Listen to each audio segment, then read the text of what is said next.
According to St. Thomas Aquinas in his Summa Theologica, evil can be explained in terms of the absence of a good that is meant to be present, a failure of a function. So how do we measure the proper function of a human? How do we define goodness or evil in a human? The Judeo-Christian tradition uses the Garden of Eden, the original sin, Adam and Eve's mistakes. But before they gave into the temptation, they were perfect. Perfect. Perfection implies that they were the first and only, lacking mistakes or in need of second attempt. But Jewish tradition speaks to a first wife before Eve. Her name was Lilith.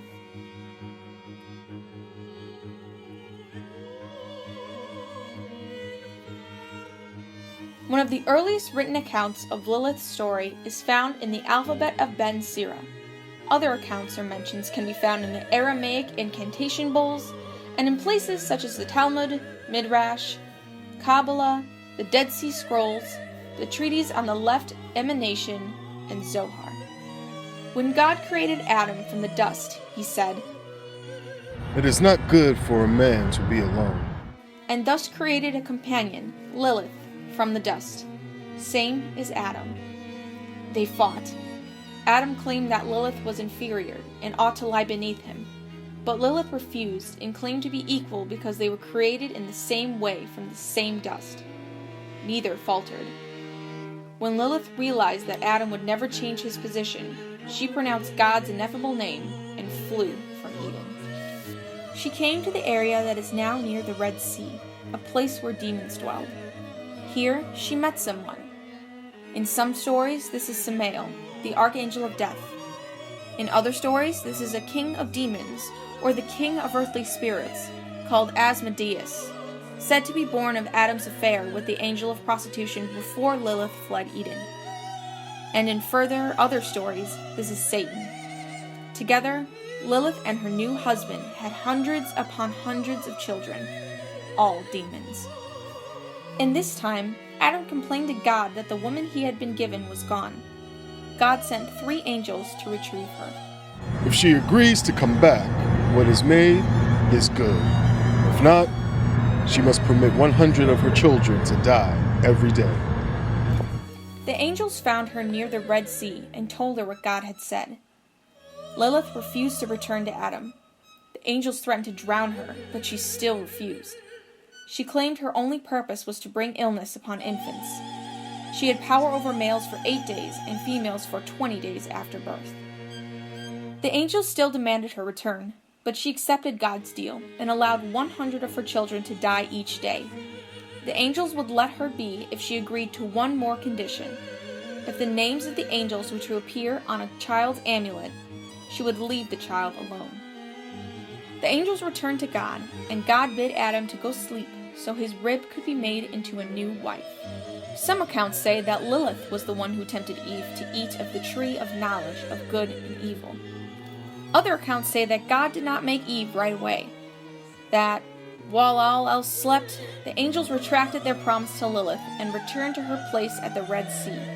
They stole her away, turning her into Eve and giving her to Adam. Wherever her creation story ends, Lilith is typically seen as a demon herself. In Christianity and Islam, she is referred to as the Lilith, the use of the article implying that she is a creature rather than a woman.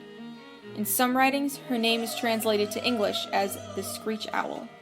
Originally, it was terms like the Lilith. Like,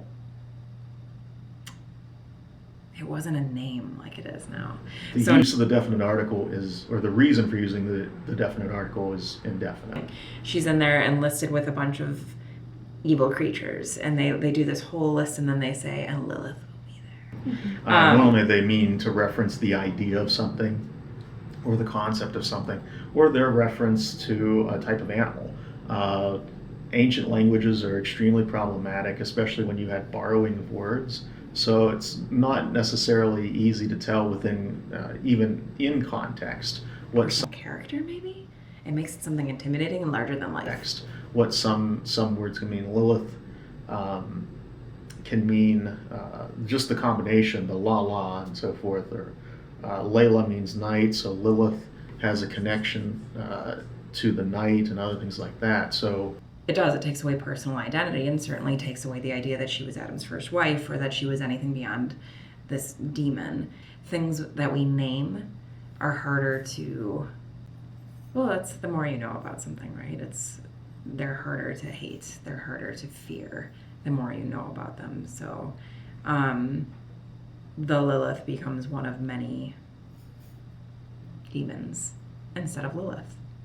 Another explanation is that her character may have been borrowed from the ancient Babylonian Lilu and Lilutu demons, that were spirits of men and women who died at a young age and, in turn, longed to seduce young husbands and wives as their victims to take their place and live the lives they never could.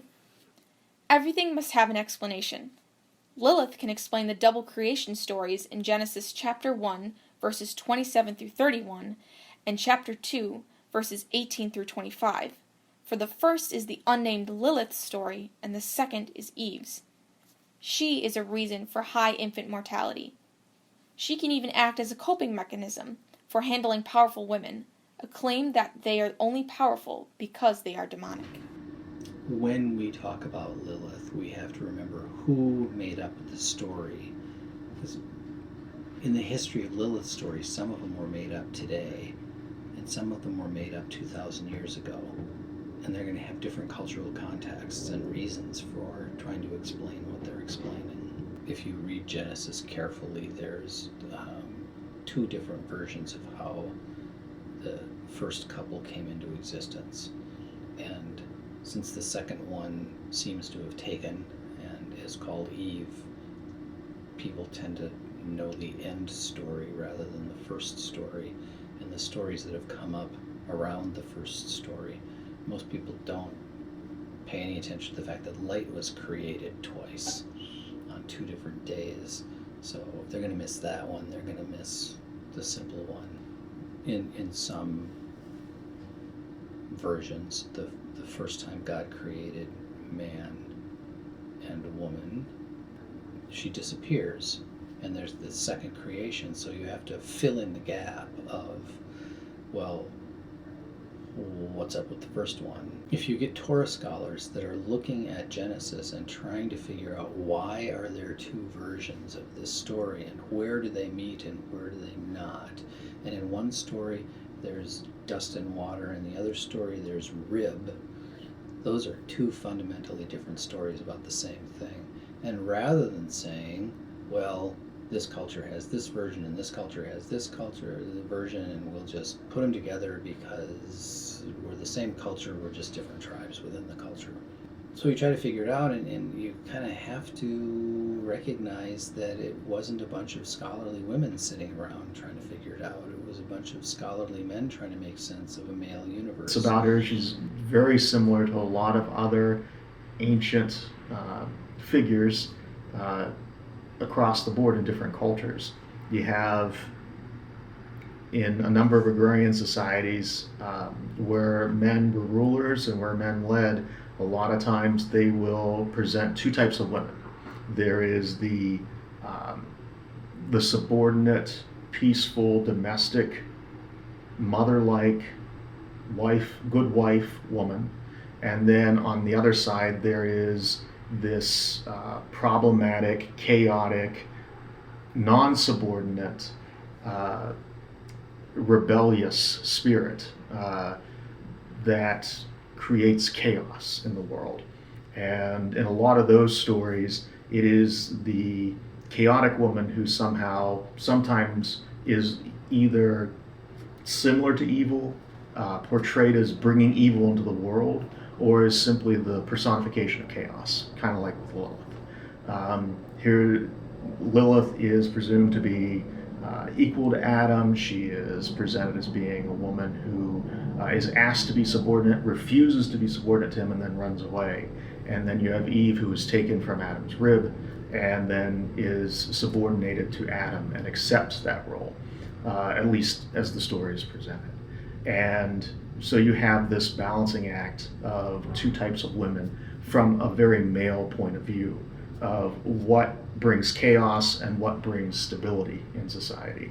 And unfortunately, this is sometimes what agrarian systems do in terms of, from a patriarchal point of view, distinguishing women into one of two camps.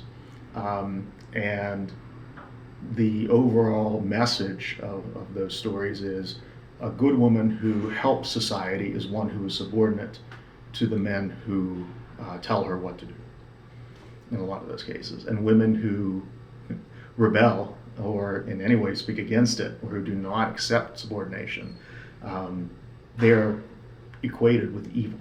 And she was used as a threat, like so many legends and mythical beings are. It was like, if you stay alone in your home, Lilith's coming for you.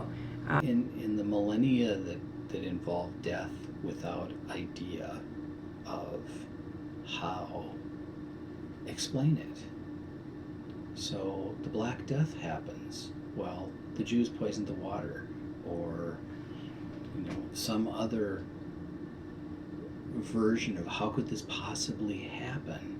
We have to explain it. She did it. Right? If she would have been submissive to Adam, then none of this would have happened. There are all these available ills in the world. Let's pin it on Lilith. That can't be Eve because it's not part of her story, but it's still evil. She's available. Right?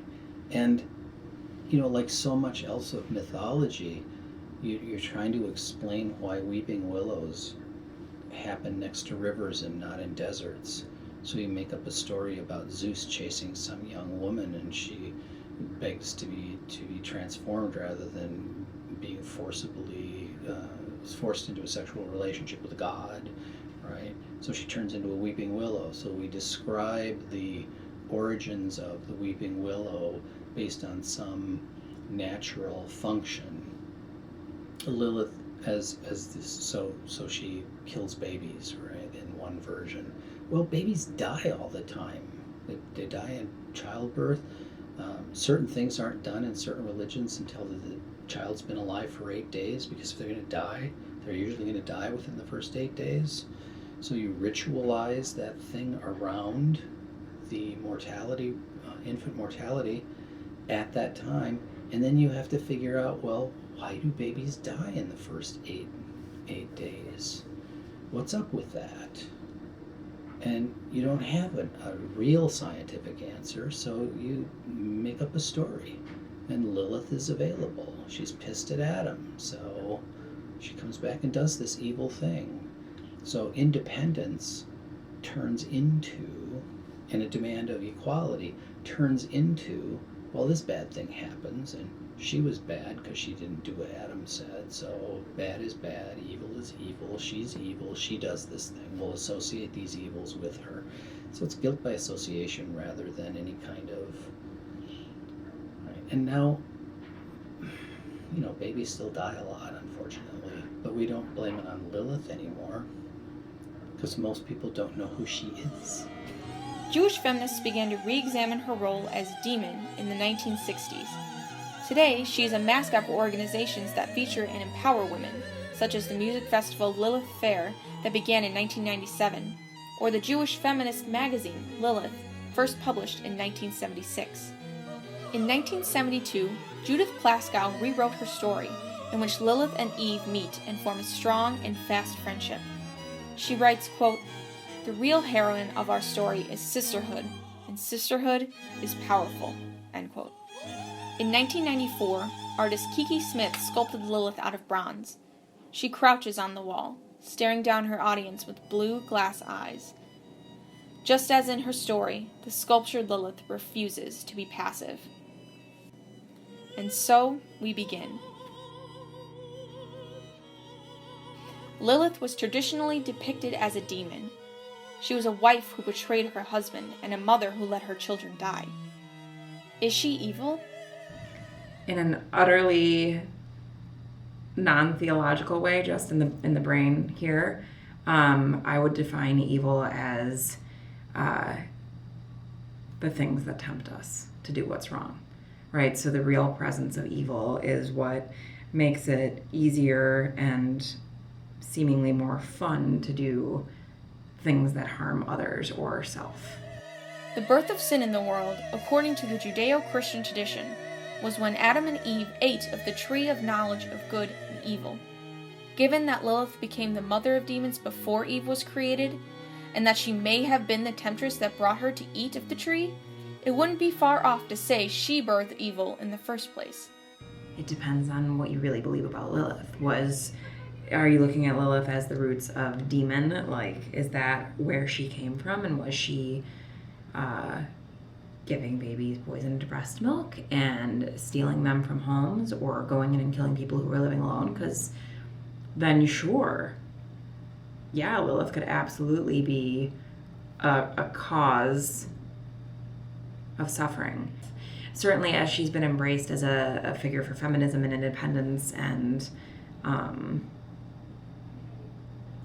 kind of counterculture, counter patriarchy, that's not evil. If you're looking at the stories of real suffering, killing, death, temptation, then yeah. So it depends on, I guess, really who you see Lilith as. Is she this figure of feminism and independence and really a misunderstood female figure, as most female figures were biblically and certainly traditionally, in which case she's being sullied unfairly? Or is she really, like, are her roots demonic, and that's where she's coming from, in which case, fair to say evil. I think Lilith is an idea. I think Lilith exists in a lot of people's minds, and you can see it sometimes in political rhetoric today, where there's a concern about what's going on with changing roles and changing gender roles. What is a woman's place in the world? And so for some individuals in society, they have a very specific idea of where women should be. And for them, Lilith is very real in the sense that people who disagree with their views of gender roles are perpetrating evil, are perpetrating terrible things. If evil exists, if one accepts that premise, then how could a creation of God be the cause of it?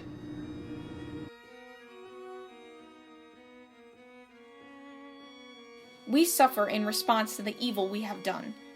If we are to blame Lilith for having done evil, her suffering must not be escapable. Suffering is that which causes us trauma or pain, be that emotional or physical. And you can't really put limits on it, because what you experience as suffering might be utterly different than what I do, but it's real suffering to you. But it's the sense of, I guess what we sometimes call the human condition, of feeling disconnected, of feeling mortal, of feeling like things can fall apart on you, I guess is the sense of suffering. Lilith is known for poisoning babies and seducing men to impregnate herself.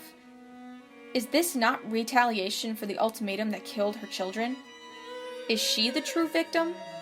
What makes anyone evil? It's usually suffering in their own lives, pain that has led them to do things to people. Like, they're so isolated, so separated from God's love and the experience of knowing God's love, or recognizing it, that then they're able to do evil to other people, or other living beings, or themselves. The idea of Lilith, the idea of women who are, and any victim in any given situation, anyone who's told you do this in any given scenario,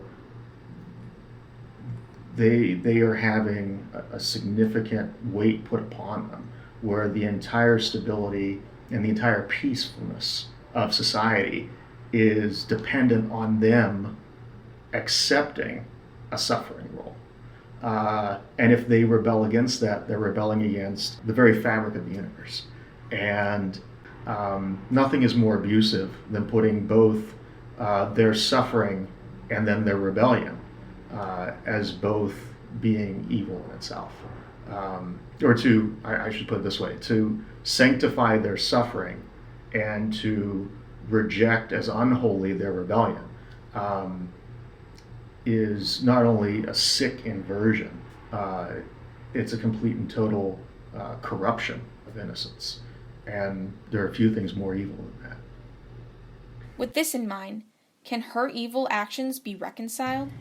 At what point can your own suffering dismiss you from your actions and dismiss you from that kind of horror? There's forgiveness, and there's the idea that to be able to do something like that, if she is in fact human, like fully human, not demonic, to cause such pain, to take the life of anyone, much less an innocent, that's hard to reconcile. That's the kind of thing that we turn over to God and say, like, this one's not for us to forgive. You go ahead on your game because you're better at this than we are. Well, I wouldn't attempt to reconcile it. I think it's part of the myth about what is a rebellious woman. She's the opposite of a domestic. And so the idea is, if you're presenting a false dichotomy, and that's basically what the myth does, there's only two ways to be a woman. You're either completely submissive or you're completely rebellious. And if you're not completely submissive, then you're destroying the fabric of the universe, creating chaos, and killing every baby that exists. Whereas the Eve, or the subordinate woman, is a good mother, supports society, stops chaos, brings peace. And that false dichotomy is what basically creates or perpetuates that part of the myth of Lilith killing babies. It's the opposite of Eve, and it's a continuation of that overall view of what this chaotic persona would do. And so we ask, is Lilith a feminist icon? Is Lilith a demon? Is it possible that she can be both? So again, the question comes, do you believe that she's a demon, a representative of Satan, or do you believe that she was, for all we know, just a woman who was independent and thus was demonized by culture and society? Well, she's a demon in the sense that is exactly how those that created her want her to be portrayed. So in terms of fairness to the artists, I guess you can say, or artist intention, she's a demon in that sense. But well, I know Lilith started as a demon, right? That was her origin. However, in the way she's been claimed now, she's become an icon of goodness, of what it means to claim a feminine identity in a way that's independent of patriarchy and those expectations. So she becomes something that empowers, that helps people better love themselves and express themselves, even beyond, if you're doing feminism right, you're able to claim any sort of identity, and be empowered by that. So she's not only empowering women, she's empowering anyone who's thought about their identity and is claiming something that's different from what society expects for them, which can be a really positive thing that, in my opinion, helps the individual to better know how much they're loved by God, and helps that individual in turn show that love to others. The myth of her, or the recognition of the lie behind that myth, is a feminist icon, in a sense, that by recognizing what the people who made Lilith and perpetuated the myth of Lilith were trying to do, we can see that there are a lot of other problems with women and with all targets of oppression and all individuals who are told, you must be subordinate for us who are in power to succeed and continue to be happy and for our own comfort. And in that regard, she does become an icon of just rebellion. So to me, like, okay, if Lilith started off as a demon and was in fact killing babies and stealing people from their homes, demon. And maybe that's the Lilith versus Lilith. And now Lilith has been claimed as the symbol of independence and things that cause you to better love and know love, which then is a fabulous feminist icon.